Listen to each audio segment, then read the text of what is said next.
Hello and welcome in this tutorial about Houdini. So in this one we're gonna have a look at the very famous side effects tutorial. So first of all you can download Houdini Apprentice. So you have a launcher coming with the version and you can ask for a free license when you download this. So you can download on Houdini side effects. So you put Houdini software in side effects, and if you go to get download, here you can have the launcher here and you have all you need. Okay, and after you can have the Houdini Apprentice free lesson. So you're gonna have some restriction on this, but this is very good for learning and it's totally free and you can't do commercial work with it. Okay, so you can see here on the size non-commercial edition. So that's it. So when you start every Houdini, you have this start here, kind of Maya stuff. They like to do that. You have some getting started, tutorial, library, side effect labs, or both for some assets. So yeah, you can just close this window. Okay. So the viewport here is on the left. You have here all the stuff about selection, translation, rotation, stuff like this. All about the snapping here, cameras. You have here the camera here, what you're looking at, the perspective camera. You have as well, you see the top view or the front view and stuff like this. So this is the grid. You can move with left click and click to move in the stuff, alt and right click to zoom and dezoom, and like all the other package, you have here the size of your stuff in terms of like dimension and stuff. Okay, on the bottom the play animation stuff, see the time frame where you at, always start in 1 in 240.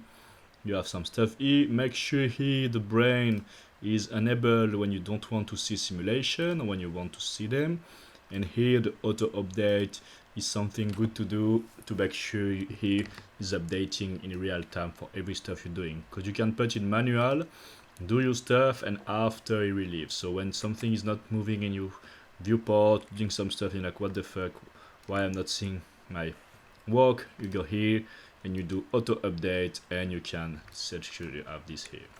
So on the top, as usual, the new, all the file, new file. So when you save a project in Houdini, you have the .hip.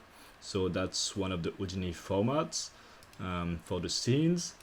You can import, export all the heap. Same, you can have your geometries, your cameras, and everything from other softwares. Okay, you can also edit some preferences here. So you have the general user interface with specific stuff here. You have as well like, you know, object and geometry, lighting, animation, text, network, viewport, you know, so all the edition here is pretty good. On the windows, you have kind of like all the windows we're gonna see later. This software is very complex, so we're just gonna have a little overview here. You can move on the size, you have the parameter, the OBJ. So Houdini is split in multiple, let's say, networks. Here you have multiple networks here. So the OBJ network is the network when you're gonna have your objects, your cameras, and all your kind of like stuff you work on it. When I'm working in some studios, sometimes we work on the stage. On the stage network, the shop network is for the material, the out network is for the renders, image network is for all the image you load for compositing. You have the channels, the task. So for now we're just gonna stay in the OBJ network. Just gonna press tab and see the tab menu here, and you can see you have everything you can import in your stuff. Can be a box, so a proper cube, they like to call it box here. So you see now you have a cube in your scene. You can also create this box here with the click here, and you can select where you want it to be, and you see directly here on the top of this place the parameters. So here come where is the translation, rotation, all the parameters about the box, and the render, like maybe if you want to put a material, assign some specific lighting and stuff like this. Same, you can play with some parameter here. And what you want to do is like to double click in the box, and now you are in the box geometry here. So what it do here, it do what we call a geometry network. So it's like you can do here a geo network geometry. So it's gonna be the same. Here you put box with a box inside because that's like a shortcut. So when you create a box in Houdini, you say you create a geometry network, a geometry node, and in this node you have a box coming inside. So that's the way they do a box in Houdini, okay? So that's the same for every type of geometry. When you're gonna import an alembic, it's gonna be an alembic node with inside the path of the node linking to the geometry. So basically it means it's inside this when you're gonna treat the cube, you know? Here this. So let's just, here you can add on the blue stuff. So now it's just showing this one. Double click and you can see here all the points. So you have here all the stuff about the cube. You want maybe to do I don't know, a mountain, so that's one of the classic first kind of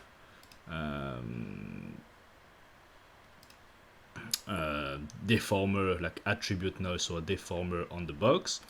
So as you see now, the amplitude is like, you know, doing this kind of like shape in the stuff, and we want to have like, you know, like a mountain on your stuff. So it's just like a procedural way to deform the geometry.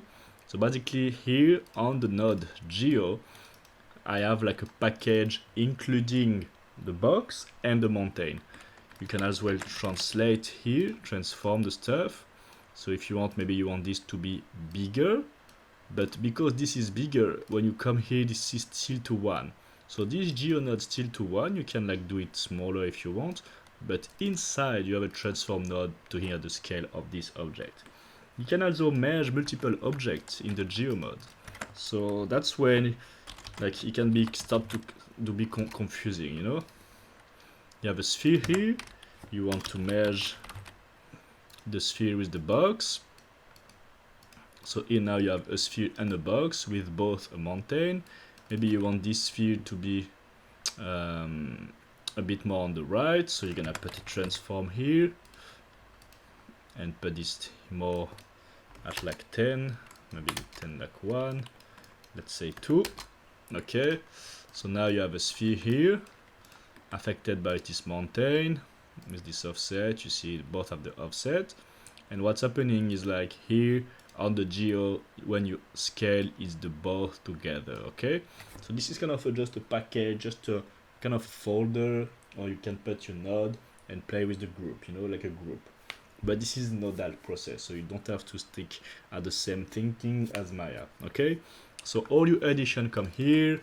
All about the extrude, if you want to do modeling, is here. I will not advise to do modeling in Houdini. I would prefer to do it in Maya, and I will give my course personally in modeling in Maya. But here you import your stuff, play with, and you know, import on your software. So you can also, here you have all the modifier. You can as well have some model here, the polygon, the texture, the rigging, but you have also the cameras. So here you want a camera in your scene.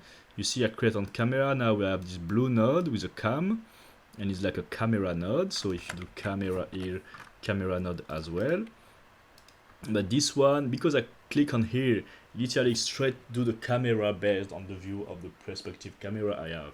That's pretty good, because now I can just move on my cam, place it, shape the stuff, maybe rotate a bit, you know, see what I want. Oh, and now when I move, it's not in the camera anymore. What happened is because if I go here and I want the camera to move with my viewport, you have to lock it. So you go here and you press the locker here.